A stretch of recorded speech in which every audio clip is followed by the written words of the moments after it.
This is Talk Business and Politics with Roby Brock. Welcome to today's Talk Business and Politics Daily. I'm Roby Brock, joined by John Brummett of the Arkansas Democrat-Gazette. Good to see you this Monday morning. Good to be seen. Yes, Good to see you. It is good to be seen from time to time, so I find that. Just to know that you exist. Yeah. I was watching a little bit of the Masters late yesterday. I didn't watch you didn't watch any of it? I'll hold forth on it but anyway. The outfits that they're wearing, there's a couple of these guys wear these really bright costumes. I call them costumes because it's like bright orange, like Tennessee volunteer orange. Oh, there's like that fuchsia and stuff like that. Not the Payne Stewart type stuff. No, it's but modern. the guy, the young Fowler, he wears the colors of a local football program all of or that something. kind of stuff. Yeah. And I'm wondering if maybe we should start doing that. We should. Or we could become like the NASCAR people. We could just sell sponsorships. Just put them all over us. We could do that. Would you get on that? You're a pretty good salesman. Yeah. See what we can get. I'll wear just about it. We could wear candidates' bumper stickers on our attire. But it wouldn't be an endorsement, would it? Or it would be a terrible. It'd be a terrible breach of journalistic propriety. But it'd make for colorful TV. Let's not do that, and let's make sure everybody understands. I'm just Joshy. All right. My attire is not for sale. Is it not? No. Nobody would buy it. You could put just even a lapel pin right there or something could be good. Yeah. Okay. All right. We digress. Let's get to talking about some politics. Thank God. Congressional Democrats in the 2nd District had their first debate. Right here in this on this set where we're at right now. I kind of describe it as a little bit more, it's like the opening game of football season. That it was, a few nervous jitters.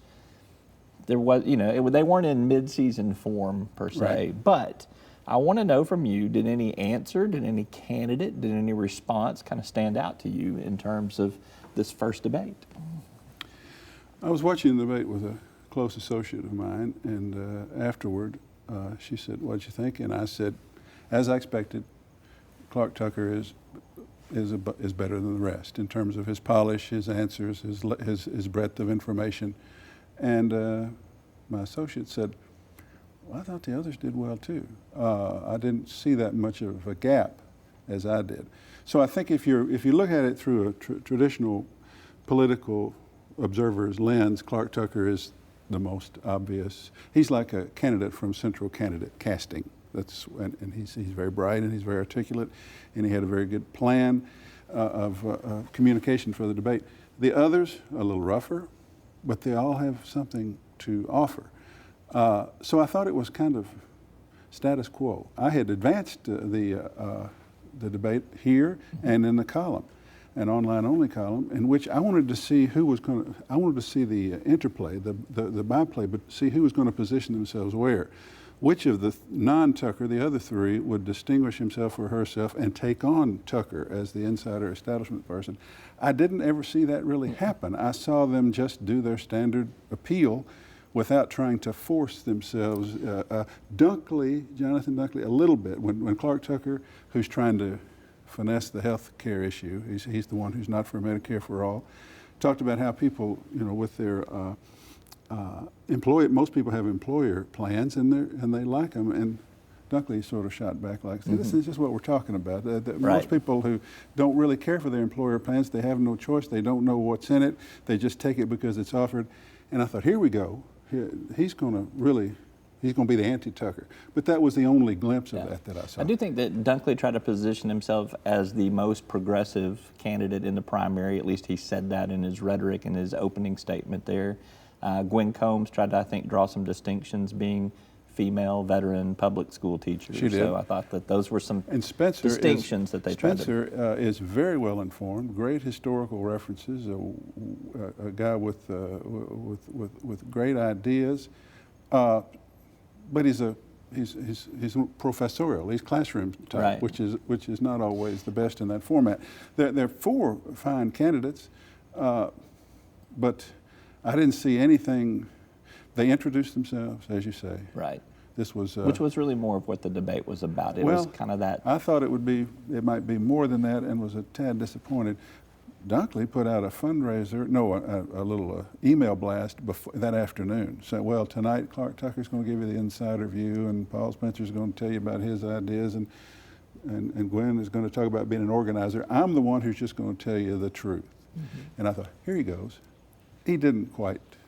But he may. There's still weeks to go. Well, it's interesting. Status quo, slight edge to Tucker, in my view. All right. Let's talk about, I had Senator Tom Cotton on the TV show this weekend. I know you tuned into that. I never miss you and Tom. I appreciate that. So it's one of my favorite things on TV. I thought his distancing himself from the medical marijuana issue at the federal level was one of the bigger things that came out of that interview. I don't think he's going to be leading that issue at the federal level, although I think there is some momentum building for that. Yeah. I was just to explain what happened, you asked him a perfectly good and legitimate and relevant and timely question. We've approved medical marijuana at the state level in Arkansas. It's taken us forever to get it up and running. It's in a total state of limbo. We have an opioid crisis, which the senator presumes to be trying to address with federal legislation. But we have 2 studies just out that say that medical marijuana can be a viable option in many cases, or could be, for an opioid abuse. So what about it? Should there be some federal attention, federal discussion, federal legislation, I guess you're asking, or some federal attention to medical marijuana? And he answered basically saying, we don't need to be like Colorado. That's not what he said, but no, you hadn't brought up Colorado. We're not selling marijuana. We're not talking about recreational. We're not talking about marijuana candy on every corner. I asked you about medical marijuana. And then when you said, well, that's all well and good, but what I asked you was about medical marijuana, he said, well, the people of the state have spoken, and kind of a states' rights issue. Yeah, we should leave that to the states, and the Attorney General has left this to the relevant U.S. attorney. And yeah, it was interesting. Not interesting for anything that he said, because he intentionally said nothing, but that he was so cautious not to say anything about something that the voters have approved. But he has his focus, and it had been it's not medical marijuana. It was obvious he'd rather talk about national security and foreign affairs. National security, foreign affairs, and this thing about marijuana. That's not my deal, and you're not going to get me to say much about it. That's what happened there. Welcome to an interview with Tom Cotton. Right. That's how the dance goes. Or with many politicians, although Matt, as I hate to admit it, he's better than most. Yep. He can keep his message pretty straight. Let's take a quick time out here, come back and talk about some national issues. There's a lot happening on the Trump front, so we're going to get that with John Brummett of the Arkansas Democrat-Gazette right after this word from our sponsors. Arkansas Electric Cooperative Corporation provides electric energy across 2/3 of Arkansas. This is an exciting time in our energy history, with incredible progress being made in renewable energy and storage technologies. As our energy portfolio continues to diversify, we'll maintain an all-the-above strategy to provide reliable and affordable electricity. Ever since the first light bulbs were placed in our members' homes, the electric cooperatives have been the solutions provider for our members, and we want to continue that well into the future. Each day, the promise of our nation begins again. Arkansas and America, moving forward. I help make that promise a reality. It's not for everyone, but people everywhere depend on us. Oh, I love you too, sweetie. Trucking delivers, or everything stops. And that's what drives me. I did. Welcome back to the program. I'm with John Brummett of the Arkansas Democrat-Gazette. Mr. Brummett, let's talk about some things happening with the Trump administration, because there's 2 things that kind of stand out to me in this last week of the torrent of things that happened in a typical week in a Trump administration. EPA Administrator Scott Pruitt under fire for large security detail, travel expenses, quite frankly, some things that shot down some other administration cabinet secretaries here. Scott Pruitt seems to be surviving this and even seems to have the backing of the president. Why do you think that is? First of all, one major element of Trump's victory was overwhelming support for rolling back environmental regulations of the Obama administration. All these global warming concerned regulations rolling those back in states like Arkansas and some of in Kentucky and into the industrial Midwest, having to do with emissions and carbon emissions and general burdensome regulations on business. And he's got in there, and being a Attorney General of Oklahoma with a history of fighting that, he's gotten that work done, so he gets a pass sort of on that. Much with Sessions, even when the president still talks from time to time about getting rid of Sessions, but even when it was a severe talk, he was getting some quiet pushback on his base, like, no, Sessions is in there doing a lot of the stuff we want done. He's a bona fide conservative. So I think that's one reason. The other is Trump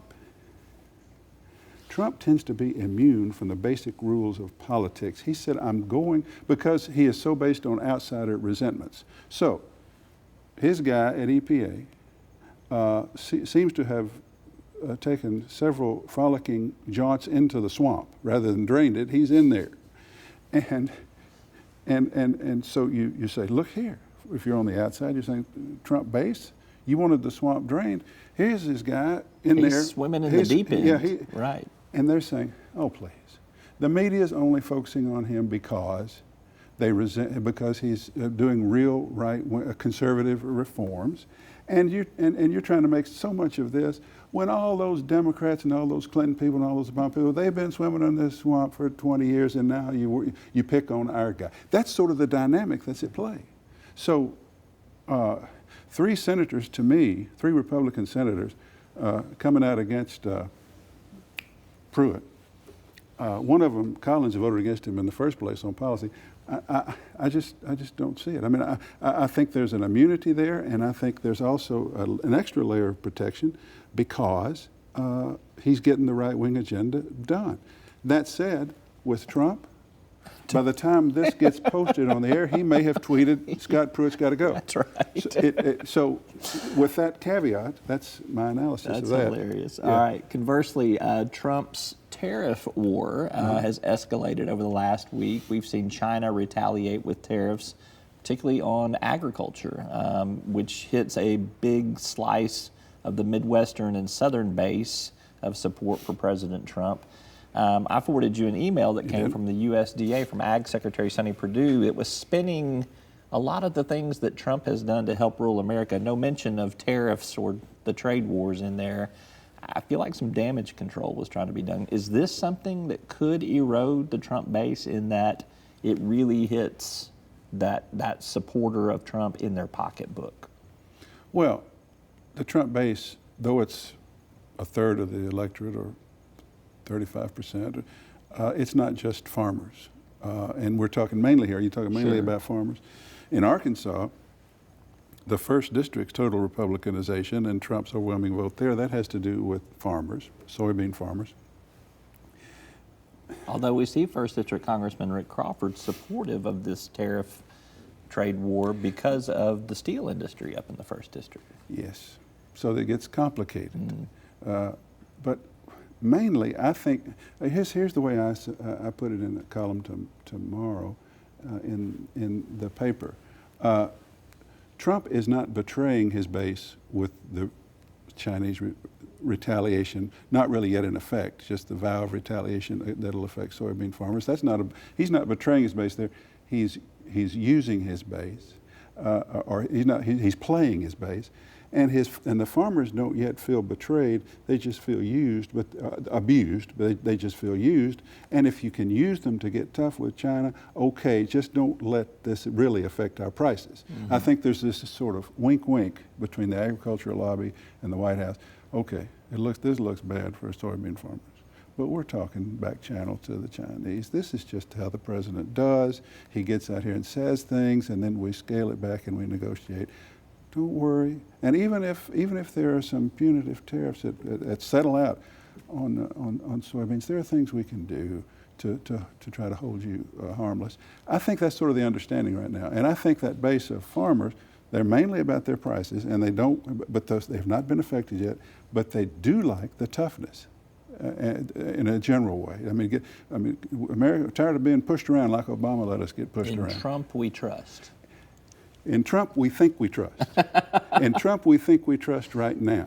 As long as we're getting these signals that we're really not going to suffer, we're just using this issue to be tough, and this is all part of what the president does. He negotiates.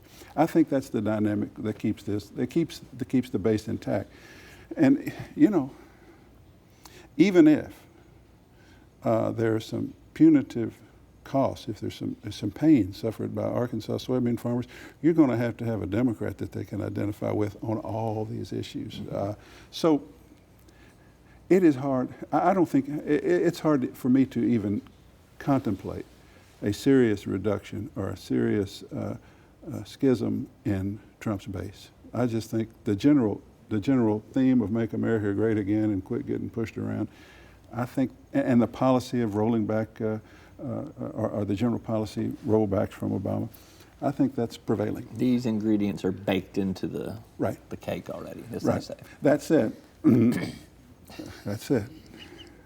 I know where you're going. Yeah, well, let's just have a standard disclaimer. With Trump, it's subject to the next tweet. We just have to see. All right. John Brummett with the Arkansas Democrat-Gazette. Always good to be with you. Always good. Thank you for the analysis. You betcha. All right. Thank you for tuning in. That's all for today's program. I'm Roby Brock. We'll see you next time.